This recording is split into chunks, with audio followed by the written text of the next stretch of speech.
Banjir bandang di Sumatera, ratusan korban jiwa, puluhan ribu mengungsi, jalan putus, kota terisolir. Dan lihat ini, gelondongan kayu besar ikut hanyut seperti pengiriman paket gratis dari hutan yang sudah digunduli. Pertanyaannya, apa benar ini cuma gara-gara hujan? Atau ada sesuatu yang lebih gelap, lebih lama, dan lebih manusiawi di balik bencana ini? Kenapa di tengah banjir kita malah melihat ribuan kayu gelondongan ikut mengalir turun? Siapa yang menebangnya? Kenapa bisa sebanyak itu? Dan kalau benar hulu sungai sudah gundul, siapa yang bertanggung jawab? Mari kita bahas semuanya, pelan-pelan, santai, tapi tetap kritis. Mari kita bahas.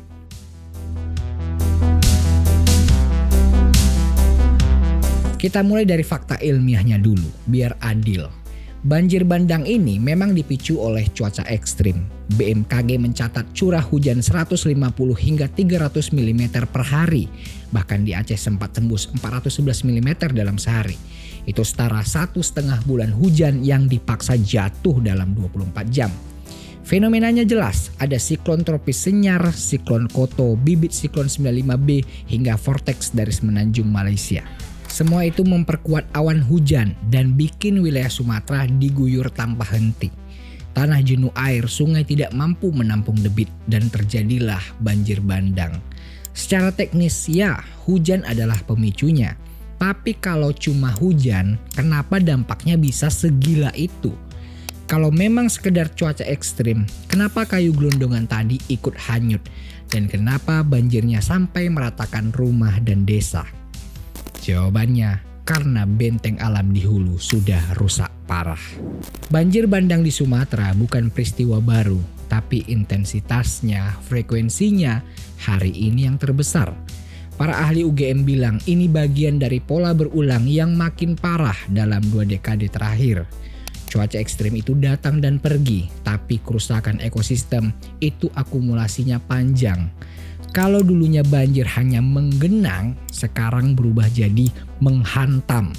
Bukan hanya alam yang berubah, tapi cara manusia memperlakukannya.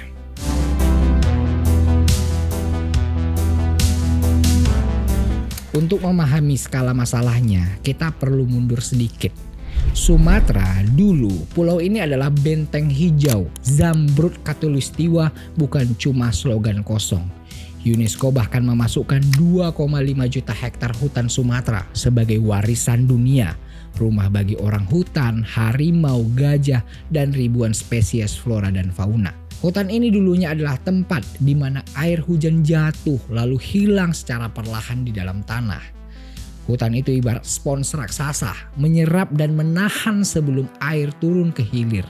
Itu dulu, sebelum kita memutuskan bahwa kemajuan itu warnanya coklat, bukan hijau.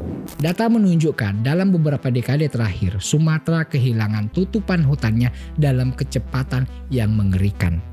Jutaan hektar. Bayangkan luasnya beberapa kali lipat dari Pulau Bali, hilang. Spons raksasa itu sudah kita robek-robek. Jadi ketika hujan ekstrim datang, air tidak punya tempat singgah. Dia langsung turun ke bawah membawa tanah yang sudah longgar. Kita menukar hutan penyerap air dengan lahan terbuka yang menghasilkan uang cepat. Pertanyaannya, siapa yang paling menikmati uangnya?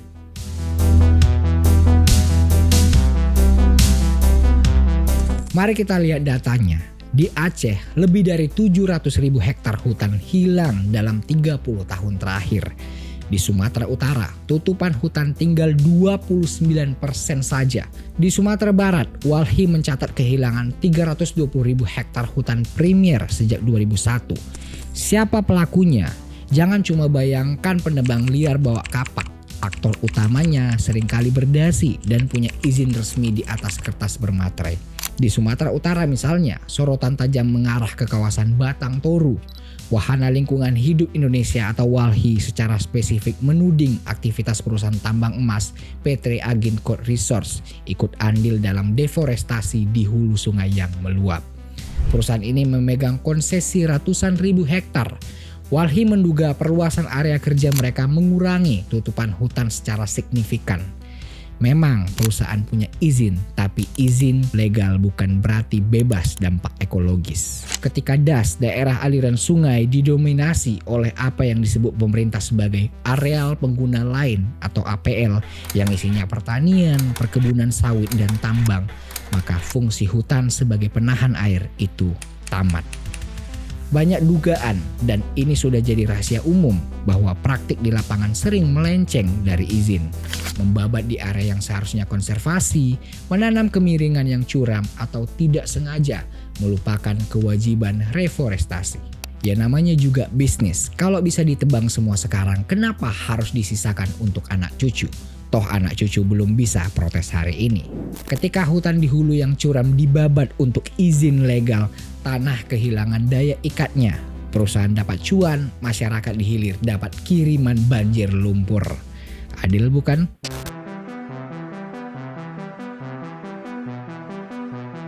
Tapi kita tidak bisa cuma menyalahkan yang berdasi. Ada pemain lain di lapangan yang tak kalah destruktif. Aktivitas ilegal. Pembalakan liar, illegal logging masih marak. Mereka masuk ke celah-celah yang tidak terawasi, menebang pohon-pohon terbaik dan seringkali meninggalkan sisanya begitu saja. Selain kayu, ada tambang liar. Mereka mengeruk pinggir sungai, merusak tebing dan membuang sedimen ke sungai. Sungai jadi dangkal, sempit dan keruh. Jadi ketika hujan ekstrim datang, sungainya sudah tidak punya kapasitas. Airnya meluap, membawa serta lumpur hasil kerukan tambang itu ke ruang tamu warga. Lihat datanya. Di Tesonilo misalnya, hutan yang dulunya 81.000 hektar kini tinggal 12.000 hektar. Di Batang Toru, pembalak liar masuk jalan yang dibuka perusahaan. Di Musi Banyuasin, ratusan sumur minyak ilegal ditemukan di tepi hutan lindung. Ironisnya, seringkali aktivitas ilegal ini terjadi di depan mata. Kayu gelondongan hanyut itu bukti nyata bahwa di atas sana gergaji mesin bekerja lembur. Apakah satelit tidak melihat? Apakah patroli tidak lewat? Atau mungkin kacamata pengawasannya sedang berembun? Ini adalah situasi Wild West, siapa cepat dia dapat. Dan yang paling menyedihkan seringkali pelakunya adalah masyarakat lokal sendiri yang terdesak ekonomi dan dimanfaatkan oleh cukong-cukong yang duduk nyaman jauh dari lokasi bencana. Selama 27 tahun berjuang di Indonesia dengan Yayasan Kalawet, walaupun menjadi mitra dari Kementerian Kehutanan, walaupun dapat banyak sekali dukungan dari masyarakat Indonesia, kami selama ini cukup dicuekin oleh Kementerian Kehutanan, oleh Menteri Kehutanan sebelumnya. Jangankan hanya dicuekin, selama 9 tahun terakhir di masa jabatan menteri yang sebelumnya, 9 tahun, kami tidak hanya dicuekin, kami ditekan. Perizinan kami tidak diperpanjang. Dan bahkan kami dibatasi atau kami dilarang post di media sosial hal-hal yang tidak disukai oleh kementerian tentang konservasi. Gawat ya.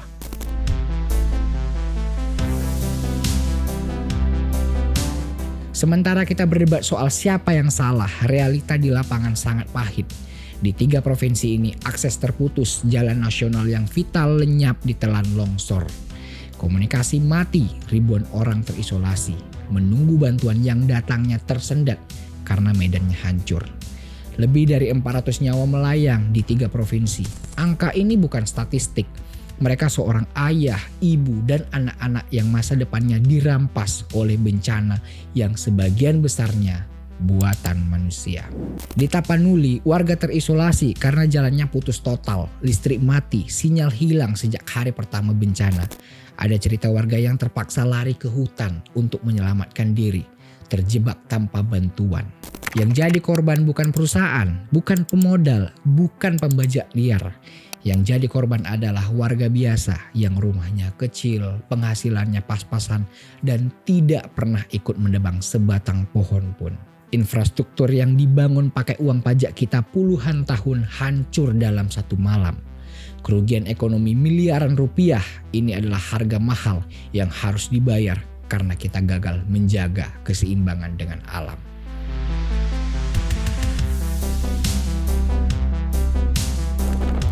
Disinilah peran negara harus dipertanyakan. Pemerintah kita punya pola penanganan bencana yang sangat konsisten. Yang pertama, bencana terjadi. Yang kedua, ditetapkan status tanggap darurat. Yang ketiga, dikirim bantuan, foto-foto lalu bilang ini karena cuaca ekstrim. Yang keempat, selesai, sampai jumpa di bencana tahun depan. Regulasi kita banyak, tapi penegakannya lemah. Kementerian Kehutanan bilang akan berkoordinasi dan mengevaluasi, tapi fakta di lapangan hutan lindung terus digerogoti. Alih fungsi lahan jalan terus, dan RT RW, rencana tata ruang wilayah, seringkali kalah sama rencana tata uang.